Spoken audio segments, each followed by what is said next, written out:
don't know where they're going. So real quick at the end to talk about what's going on in the larger picture. There is a lot of talk about a Ukrainian counterattack. Some other people are convinced that it's going to happen. I mean, you guys know how I feel about that. Like, I don't think it's the smartest time. I think the weather conditions are kind of, I mean, more than piss poor at the moment for it. I don't think it's like really a possibility. But just to give you guys an idea of what kind of weather conditions they're dealing with, there was a video here. I feel like sometimes I probably share things to the wrong Telegram channel. Yeah. A back mirror. Oh.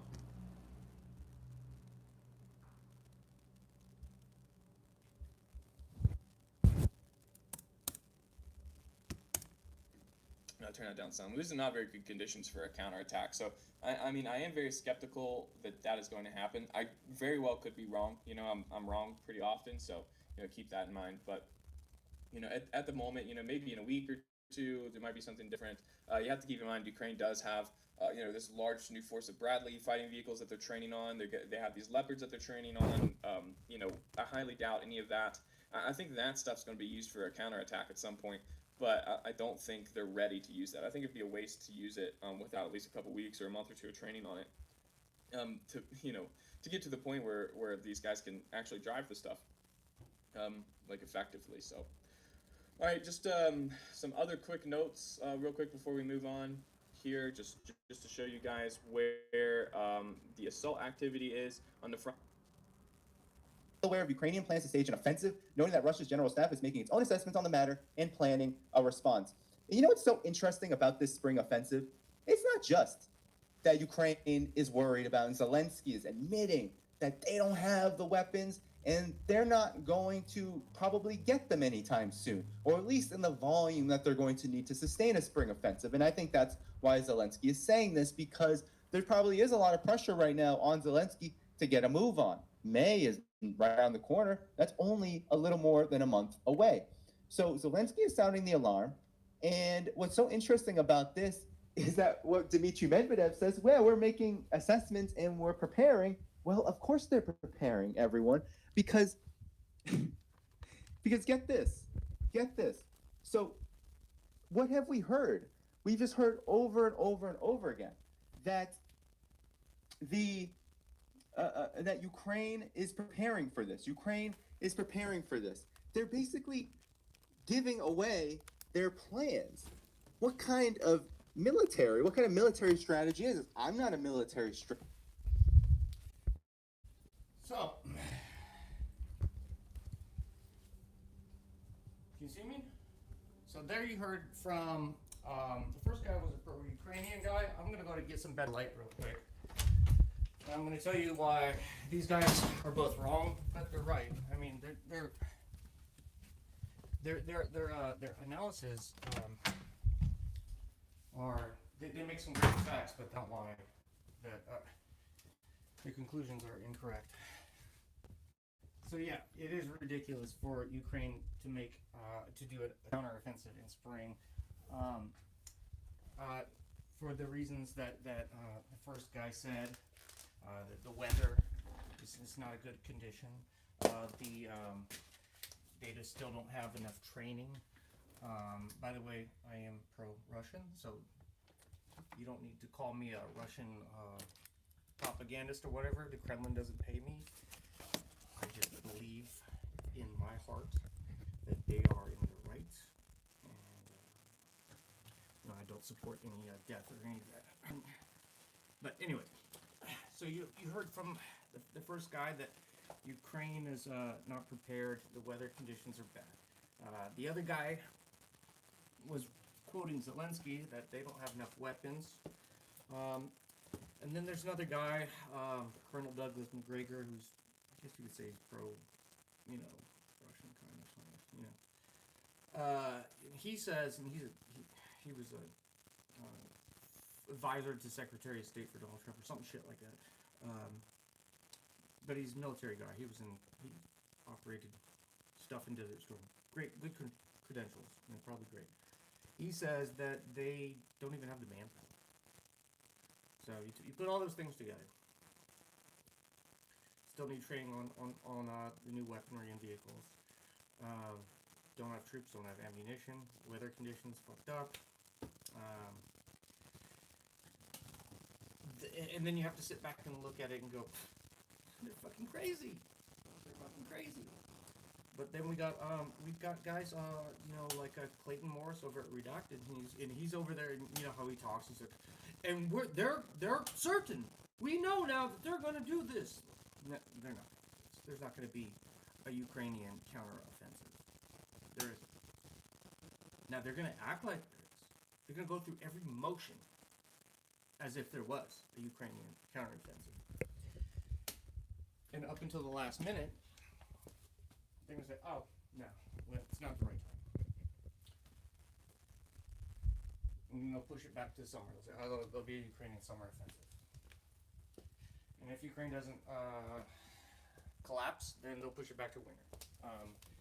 But there's no way they're even going to do it. It's not impossible.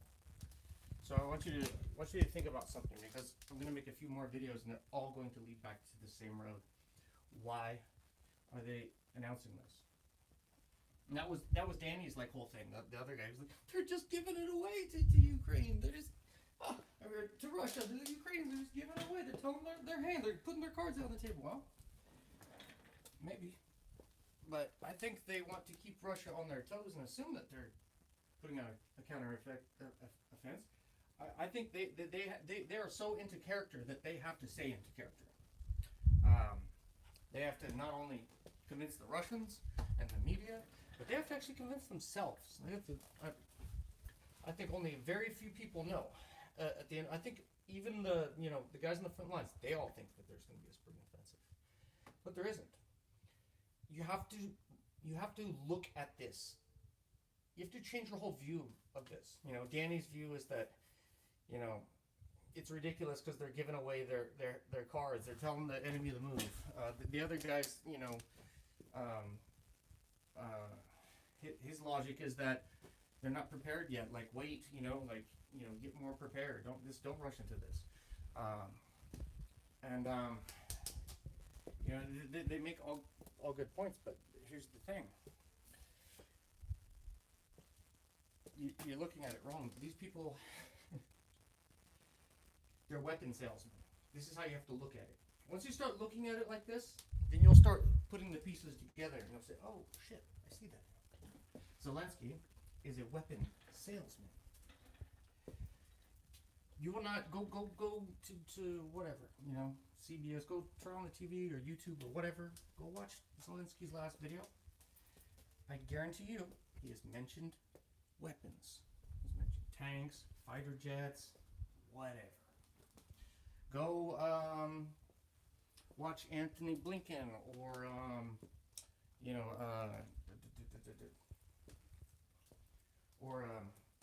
I don't even know that guy's name.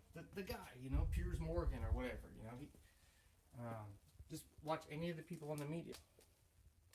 They are not going to go through a segment without saying unprovoked invasion, Russian aggression, sovereign state, democracy, weapons, and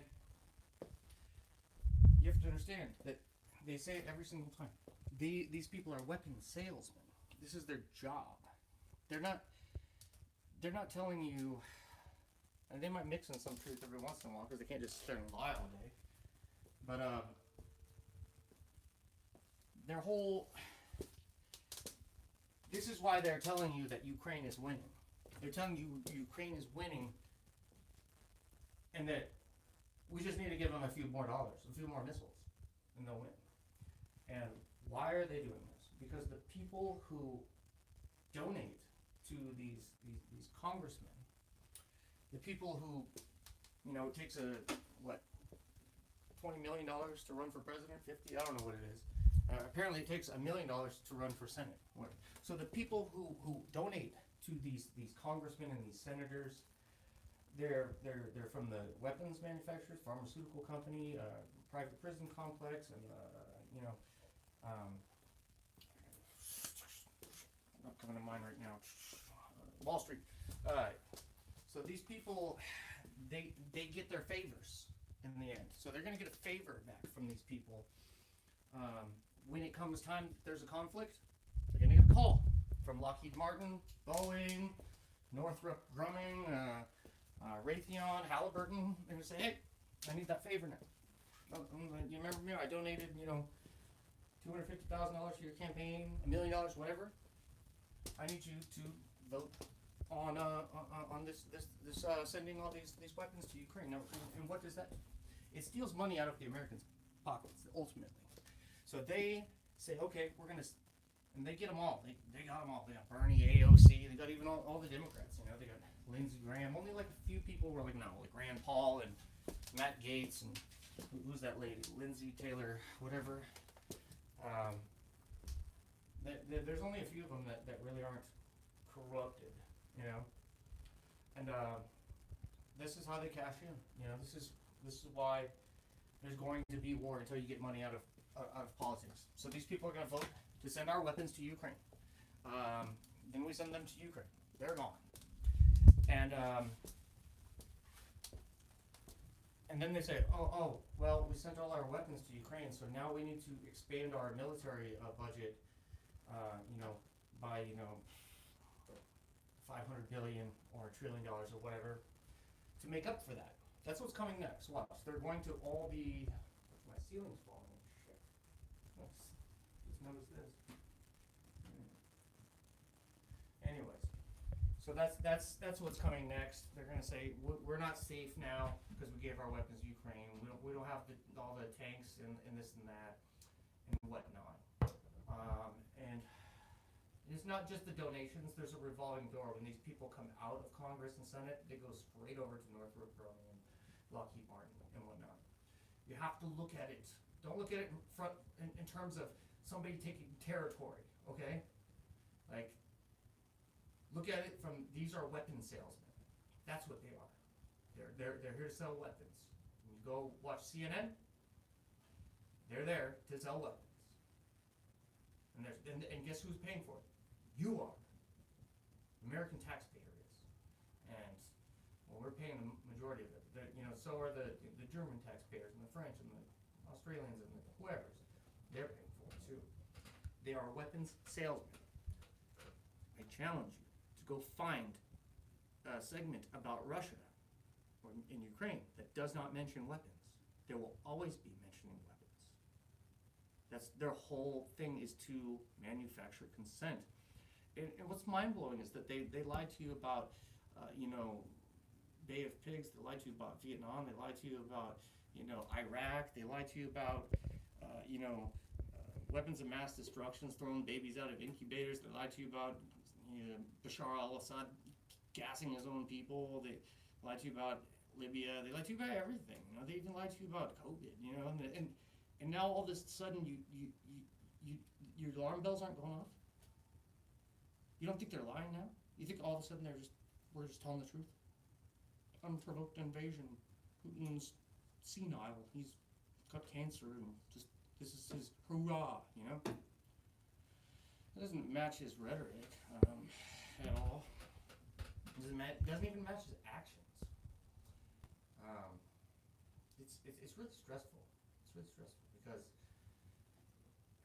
they've pulled one over on you, and they've been doing it for 10 years, 12 years, 15 years. They've started with this narrative, Putin poisons his enemies and all this shit, Navalny is, this and that. Navalny is a CIA plant, He was there, he's a traitor. He's there to corrupt Russia on behalf of the United States. I hope you know that. I hope you understand that. I want you to understand something. And you can disagree with me all you want, When Putin launched the special military operation in February of 2022, who was he talking to when he said, put down your weapons and go home? Did you watch the whole speech? Who was he talking to when he said, put down your weapons and go home? I'll tell you who he was talking to. He He was talking to the 120,000 Ukrainian troops amassed outside of the border of Donetsk, getting ready to invade and slaughter the civilian population. And they would have done it if it weren't for Putin. He launched the special military operation as a peacekeeping operation. That operation failed as the United States, would not let them surrender. In fact, they forced them to fight, and then they said, we're going to keep throwing money on this. And why are they doing this? It's to sell weapons. It's the same thing why Afghanistan lasted 10 years. It's the same reason we went into Iraq. These people have an interest. I don't even know if they think about it. These Ted Cruzes and Lindsey Grahams, and these, Joe Manchins and Nancy Pelosi's.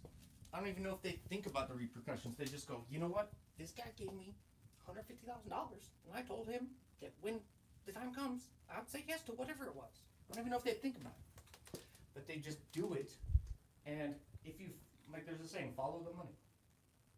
Everyone who voted for the $33 billion, that first big giant package of weapons to Ukraine, all of them, almost every single one of them on paper, has a trail leading back to one of those weapons manufacturers. So, and it's mind blowing because people, you don't even see that. You're just like,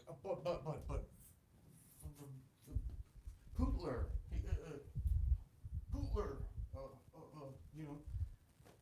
unprovoked invasion, invading sovereign country, terrorist, war criminal. That's all you hear is these talking points and these things. And it's so stressful. You guys got me like drinking, like just. It's hard for me to not lose my temper when I'm saying this because I just want it so bad to scream like, you're such an idiot. But I want to try to reach through to you people so you understand. And if you really look at it from the back, you look at it from reverse, look at it, follow backwards. Look at it from the position of, okay, these people are weapons manufacturers who are serving their donors. They're doing them favors by voting for this Ukraine bill. And once you look at it backwards from that direction, you start looking at it, you see that they never miss a heartbeat to say weapons to Ukraine. They never say miss a heartbeat. And now they're talking about fighter jets. Fighter jets that, that will all be shot down within a week. Does that sound ridiculous? In a week, all of them will be shot down. Does that sound ridiculous? It doesn't sound ridiculous to them because that's boom, boom, boom, boom, boom. Okay, now we need the American taxpayer to pay to build some more. We need some more fighter jets. We lost like $100 billion right there, and those 7 fighter jets. If they could, they would send an aircraft carrier. Oh shit! There's $100 billion. Well, the American taxpayer. Sorry about that Medicare for all. Sorry about that universal health care and that paid college tuition. Sorry about those bridges. Sorry about those trains. Sorry about you just gotta have to suck it up. Sorry about inflation. And so they're gonna get you in multiple ways. This is multiple pronged. They're gonna not only they're gonna make you foot the bill on these things, but when there's not enough money for people and they're going, people are going broke and businesses are going to business, they're going to virtue signal and stimulate. They're going to stimulus the economy with QE and basically they're just going to give. They're going to say, oh, we're going to help you all, and then they're just going to give money to rich corporations and rich people in corporations. That's what they're going to do, and then they're going to get you again. So they got you, they're going to. When it comes down to anything that you want, they're going, how are you going to pay for that? How are you going to pay for that? There's no money for that. The deficit.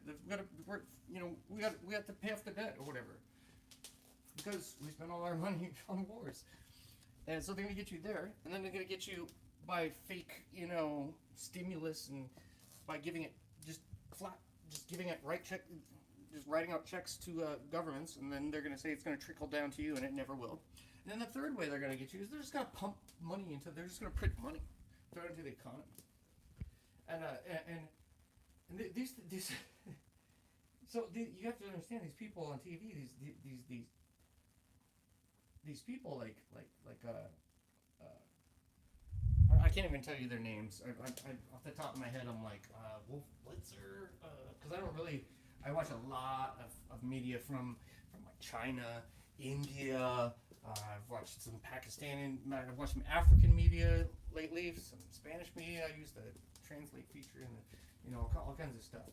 I watch Ukrainian, Russian media, and German media. I watch everything except for our stuff. The only time I watch our media in America is when like somebody like Colonel Douglas McGregor or whoever is reporting on it. And they're usually saying, "Look at how dumb these people are." And it's like, yeah, I know, I know. But where they stop short though, they sit there and they point out how dumb they are. They point out how Ukraine is going to launch an offensive without enough troops, without enough training, without enough weapon, in these horrible conditions. But they stop short of saying, "This is all to sell weapons." That's where they stop short. I don't know if it's intentional or they just haven't put the pieces together. But if you look at it close, I mean, go watch Zelensky every single time he gets on camera. People, you have to understand. We cannot allow this to happen because Putin will take over all of Europe. Send us weapons. It's always weapons. There is no such thing as a Zelensky statement or speech without mentioning weapons. That is his job. That is his job. And I'm so surprised that these guys got Ukraine on lockdown, that the people haven't risen up and removed him physically. Because, like, he is doing so much damage to Ukraine. And people, you see this and you think, oh, yeah, I'm wearing a Russian shirt, wearing this and that, and like, oh, why do you want to see Ukrainians die? I don't, man. I grew up with Russians and Ukrainians. I love them both. I have a different vision, and it doesn't really matter what I think. It's not going to change what Russia does. It's not going to change what Ukraine does.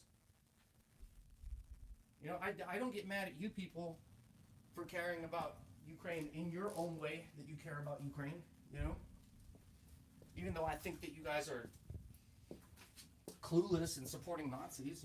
You think I'm a dumb right-winger and I'm supporting authoritarianism. And let me tell you this, man. If that's the case, if it is the case that it turns out that Russia fired the first shots, that did false flags, and in the Revolution of Dignity, in Odessa, or what they call Maidan, those investigations still have not been completed. If it turns out that Russia did throw all the fuel in the fire just to snatch up some land from Ukraine, I don't know what the fuck they would do when they have so much land, they have so much resources. It all flip sides that fast. I'll be like, fuck you. If I'm wrong, then I'm wrong. But I'm doing this from a position of morality of my choice. And that's why I don't get mad at people who support Ukraine, because I think that you guys are doing, what you're doing, supporting your support is from a position of morality as well. But I believe you don't have as much information as that I have. And you believe that I have just been watching Kremlin propaganda 24/7. So it's just a matter of a different opinion on your view of how you would like this to be resolved. And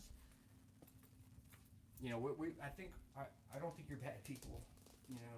I just don't think that. I think we have different views on how this is. Yeah.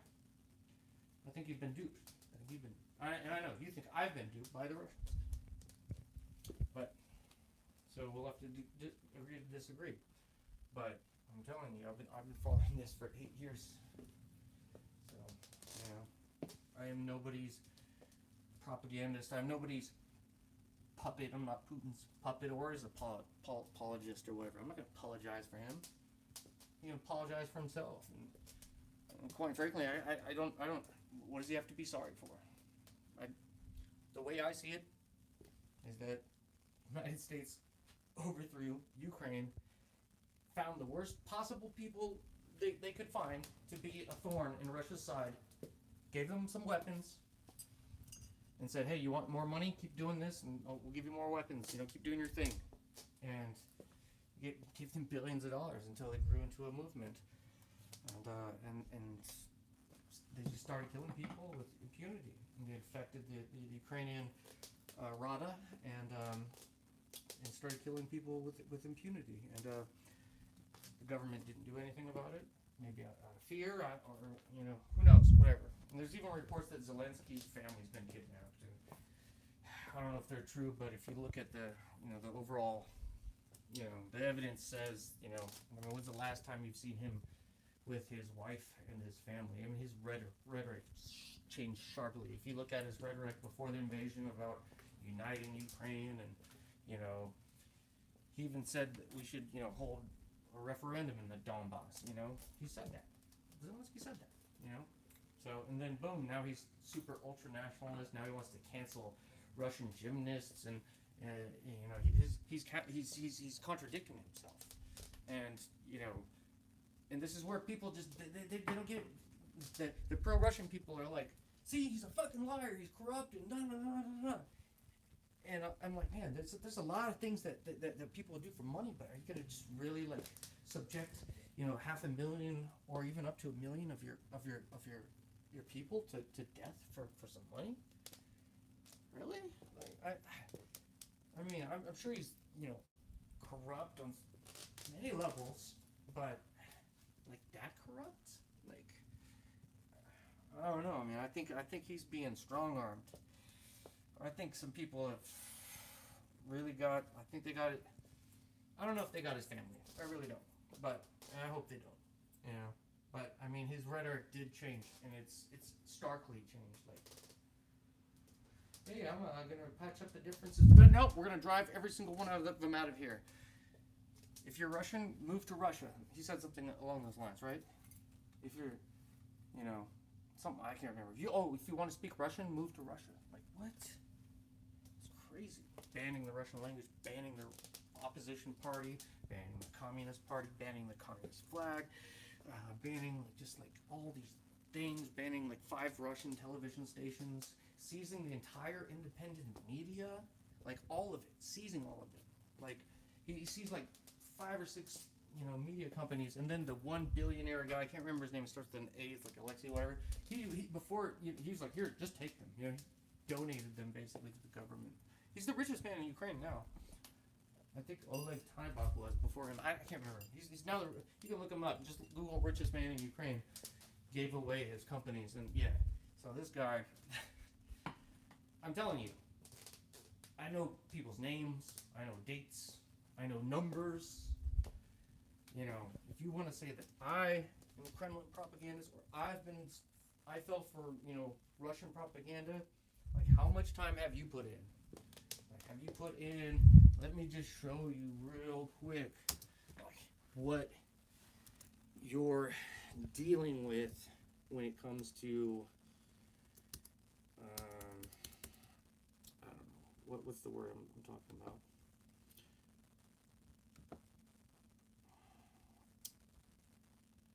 I'm trying to say this in a polite way where I don't sound like I'm a know-it-all, like I'm pompous, or like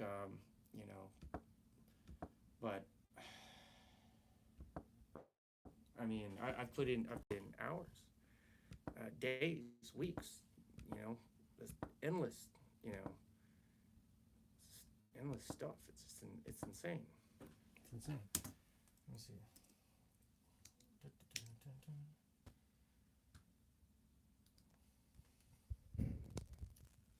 Let's see, on my Mac, personal, okay, writings, letters, okay, reports, stop moving. It's amazing. It's like, I think I'm offline or something, but like, I've got, I'm sorry to bore you to death.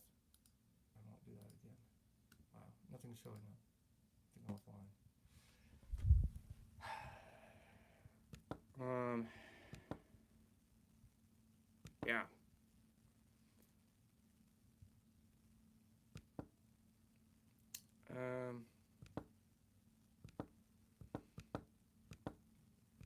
Okay, well that was stupid.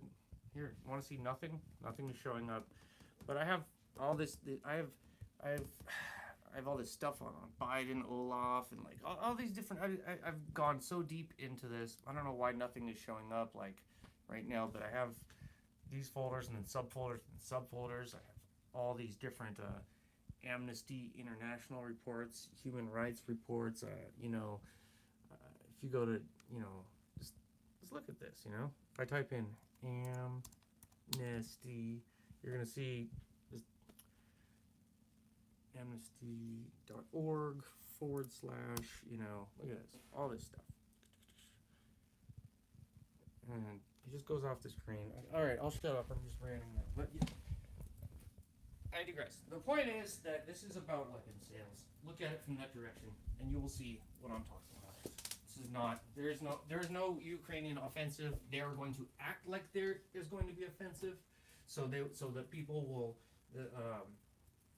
so Americans won't go, flood Congress and throw, hold another insurrection or whatever, and freak out, and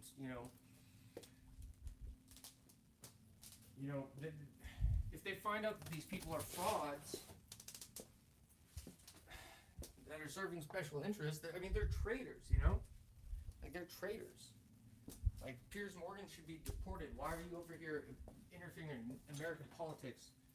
You pompous putz. Get out of here. You're a traitor. And yeah, there's so much more going on to this, but it's also really simple.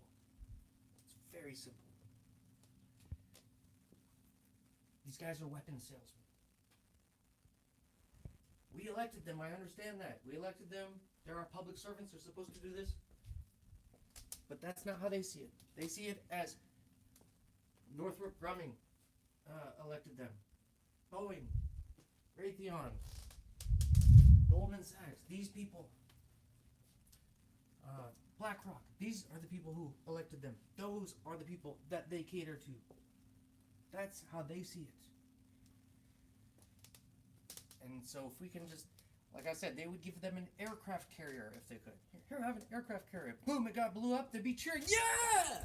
Did you see that? Oh, hey, America, we need another one of them aircraft carriers because we're not safe without one. That's exactly what they're doing, man. Try to see past the Russian aggression and Nazis and Putler and try to see past all this, bullshit, and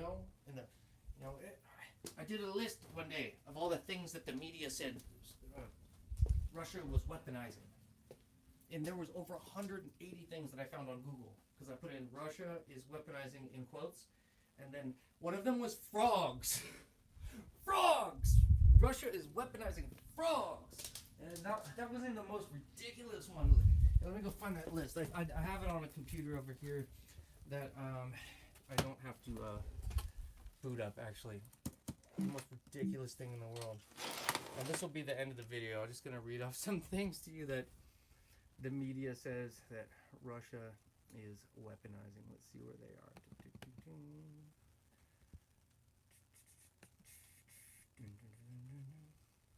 Frogs, can you believe that? And what's the most interesting part about saying Russia is weaponizing blank is that, especially when it comes to energy, like we, America, we weaponize energy. We are the nobody does it more than us. We are the kings of it.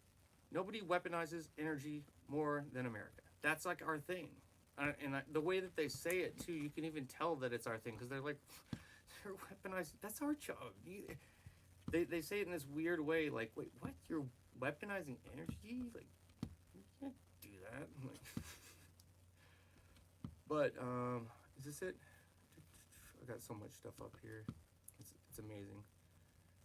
Neo-Nazi 8-hour battalion holding 300 locals and monks hostage. Ukraine withdrawals from, yeah. So many different things. Let's see.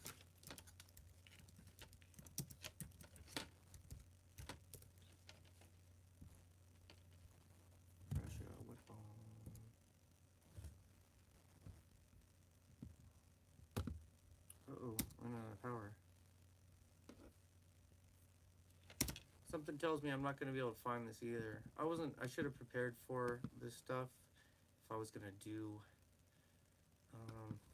if I was gonna do show and tell. I should have definitely prepared for it, but I didn't. And I'm over here looking for things that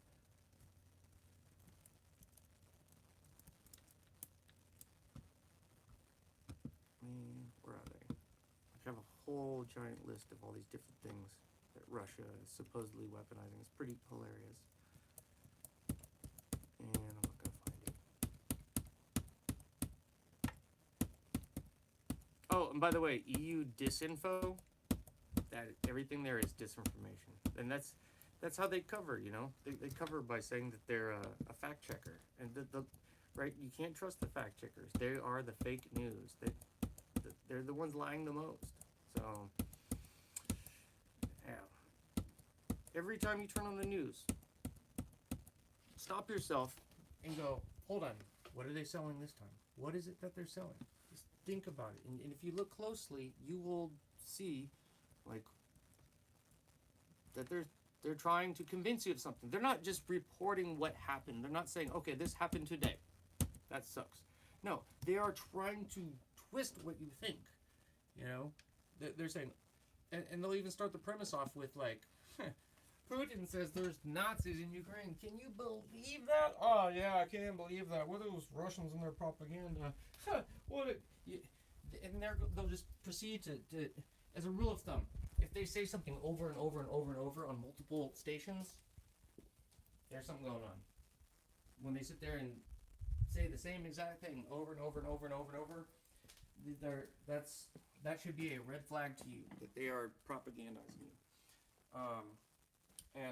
When they defend things that you don't even need to be defended, that's another red flag. Such as the Twitter files. Remember the Twitter files that Elon Musk, leak or whatever that came out? When that first came out, all these Democrats said, "Yeah, it's nothing. It's a big nothing burger. Why are we even talking about this? Yeah, it's nothing." That's what they said for like the first 3 days. 2 weeks later, they're like, "Yeah, this is nothing. Yeah, but why are you still talking about it?" And now they got people in courtrooms now. They're pulling people in the court going, "Okay, so did you get paid for this, Mr. Journalist?" And he's like, "It's my job." And he goes, so you got more followers on Twitter. Gotcha. So these people, I'm not like a big, right winger type of person, but they're the ones not fucking up the most right now. Let me just put it that way. I don't know why, if in America we have this tribalistic type of behavior where if you criticize Donald Trump, well, you must be a Joe Biden supporter. And if you criticize Joe Biden, well, you must be a Donald Trump supporter. I don't understand this. Like, they're politicians. Like, you go all out, you support them, cheer for them, get them elected, and then once they're elected, you hold their feet to the fire. You call them, you say, "Hey, I want you to vote for this." You say, "Whoa, you promised this? You're not doing it? You promised that. You hold their feet to the fire. You're supposed to do that. These are politicians.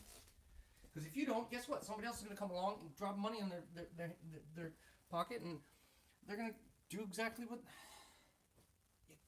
God, you people hurt my head. I got to get off TV before I start cursing people out. Slava Ukraini.